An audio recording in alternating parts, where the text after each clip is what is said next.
What I'm going to do now is share some key data, and what I wanted to do was compare the United States market and the growth that we've seen with some local European or French information. So on the left-hand side, we see U.S. smartphone user growth from 2009 and projected out to 2015.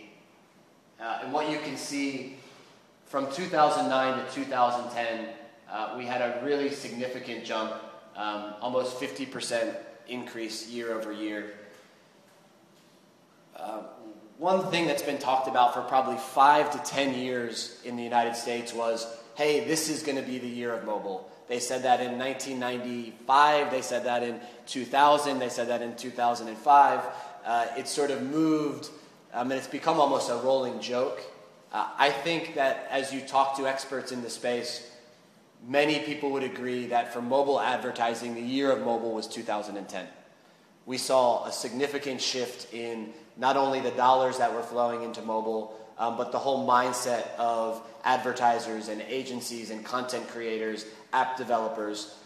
So we really believe that we are now on this upward path where mobile is going to continue to grow in terms of popularity, driven by smartphone adoption, and advertising dollars are going to follow that and have already started to pour in. As we look to the European markets, or the major European markets, we can see the relative size of the smartphone penetration. So while we have about 63 million smartphone users in the United States as of the end of 2010, we see in France about 12 million, and you can see the other countries up there as well.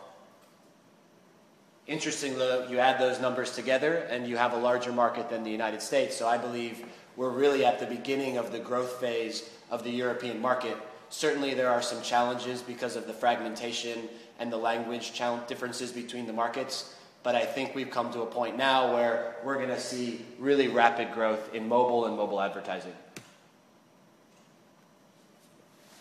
One of the key drivers of this year of mobile, or this mobile revolution, has been the new high-end operating systems, initially driven by Apple and the iPhone, and more recently the emergence of Android.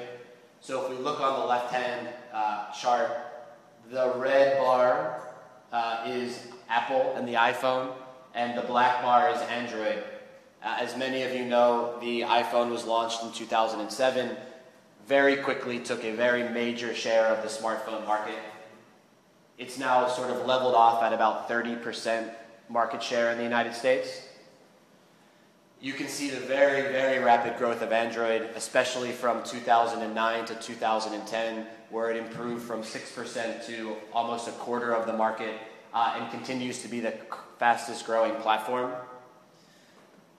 All of the other platforms are basically losing market share to Android, mostly Android and also iPhone. What you'll also, what you probably also understand intuitively is that these platforms change the way that people use their mobile devices. So with even a BlackBerry, which is considered a smartphone, or a Symbian device, these devices were not terribly easy to use. Navigating the web wasn't a fantastic experience. The apps, as we know them on iPhone and Android, never really took off. When people purchase and start using an Android or an Apple device, their user profile goes through the roof. They tend to use their device twice as much, 3 times as much as any other smartphone user. For mobile advertising, that means that these are really engaged users on their mobile devices, where there's many opportunities to engage them with advertising. If we look on the right-hand side, we can see the smartphone market share for the European market. So this is the EU5, France, Germany, Spain, Italy, and the UK. And what you see here, this is some older data, but Symbian and Nokia were sort of the most popular form of smartphone historically. And what you can see even here from 2009 on the left to 2010 is that they're quickly losing market share. Apple is gaining market share very quickly. Google was gaining market share quickly according to this data as well. You would see that exaggerated if we could extrapolate this out another year till today. So that I believe what we're looking at is something similar to what we've seen in the United States. Apple and Android will be the dominant smartphone platforms here, I believe. Windows 7 is trying to make inroads in its deal with Nokia. I have doubts about whether they'll ever be able to compete with the iPhone and the Android. We will see. But today, the key operating systems and key platforms for mobile content as well as for mobile advertising are the iPhone with Apple and Google with Android.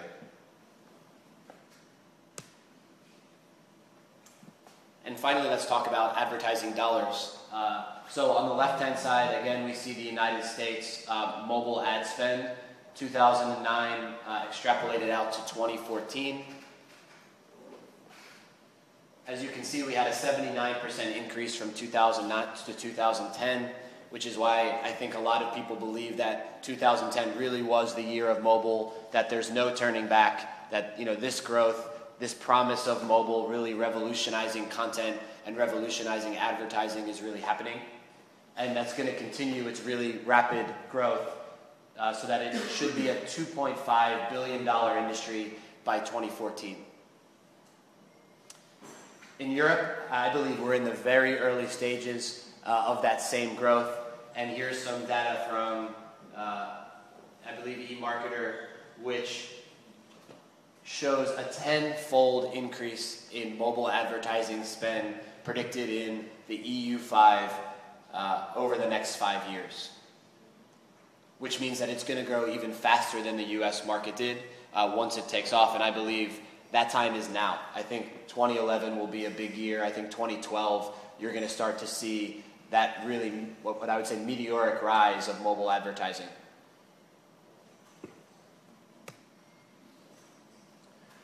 I wanted to set some context for the rest of the conversation and what we'll be talking about as ValueClick, mobile, and Greystripe. So when we talk mobile advertising, there's a number of different components of mobile advertising. One of the earliest, which we're all familiar with, I believe, is SMS advertising.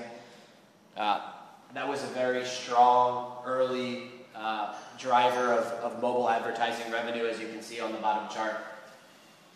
The growth rate for SMS and messaging is actually decreasing. It's not decreasing, it's just not growing as fast as the other areas of mobile advertising. Mobile search is an important part of mobile advertising and will continue to play an important role. But what we're really going to talk about here today is mobile display and mobile video. These two combined make up a very significant portion of the mobile ad market. As you can see, in 2014, it's predicted to be a billion dollar business. And these are also two of the fastest growing components of mobile advertising spend. So we've looked at a little bit of data, compared the United States market with the European and French market. And now I just want to review a couple of trends and things that we've learned in the United States that I think, again, will be interesting for the French market. First, as I mentioned earlier, there's a few platforms and operating systems that really dominate the market. iPhone and Android on smartphones. And with tablets, the iPad is really the dominant platform today. I think, there's a lot of speculation and a lot of other players trying to make inroads. BlackBerry and RIM, Microsoft. Again, that remains to be seen whether they're going to be able to take any significant share.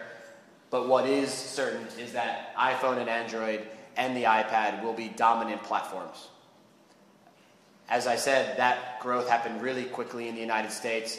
I think iPhone already has a great market share here. I believe Android, which has really started to grow, will continue its rise to eventually be the dominant platform across the world. One thing we've really seen, especially over the last 18 months, is that mobile has emerged as a branding channel. It is now standard, as I mentioned earlier, in digital branding campaigns to have a mobile component. that spend is increasing every time a client is buying, and they're buying consistently. 2 years ago, we'd see, hey, there's a campaign this month, maybe 6 months down the road, we'd reach out to that client again and we'd have some interest. Now our clients come back consistently quarter to quarter, purchasing larger and larger campaigns. And they're doing that on a CPM pricing. And what that means for mobile advertising is a drive toward high-quality creatives that are going to engage mobile users and be able to effectively communicate brand messaging and drive increase in brand awareness. The importance of broad reach.